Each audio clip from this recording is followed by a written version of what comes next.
Nu, bet ko, mums atkal ir kāds ļoti interesants stāsts. Stāsts par to, ka Rīgā vienmēr kaut kas atgadās, kaut kas netradicionāls.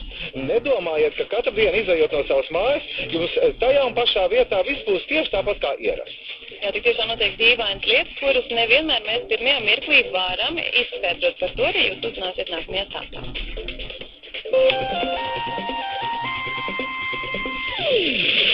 Vai esat gaišā dienas laikā Rīgas centrā redzējuši ciklonietiešus? Mūsu stāstu varam neredzēja, taču zaļo cilvēciņu klātbūtni izbaudīja uz savu stāstu. Spriediet paši, 30 šoferīši stāvvietā vecrīgā nespēja aizslēgt un atslēgt savus automašīnu. Pēkšņi nevienam nedarbojās pults. Šodien pirmo reizi tāda situācija, vismaz par pēdējiem gadiem, cik es šeit strādāju, неkas līdzīgs nav bijis. Подходит простой Opel обыкновенный, начинает стучать, и машина не работает. То есть вот, машина сигнализация не срабатывает. Я не знаю, почему это. Да? Потом второй подошел, говорит, пойду менять батарейку. Но это не в батарейке дело. То есть один, второй, третий, шестой. Я посмотрю, что за ерунда такая? Ну это так не должно. Это же, Tas ir saistīts vai nu ar mitrumu, vai nu ar magnetiskām varbūt kaut kādām viņam. NLO?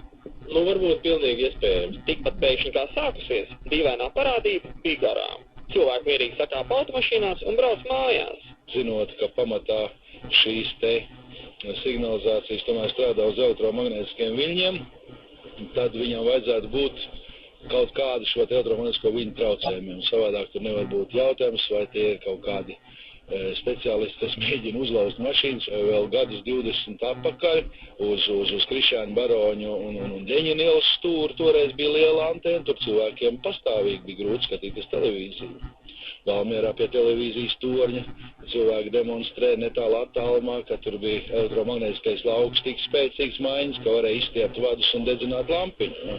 Blakus mikrosko parādības stāvvietā ir 3. vidusskola un Radio Capital FM. Viņa mašīna pults bloķējošos viļņus nav radījuši. Kas tad atliek?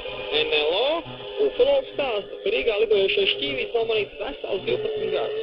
Kādā 95. gada dienas naktī ir spīdinieki galvām riņķojas gaismas bumba un tāds pazudus.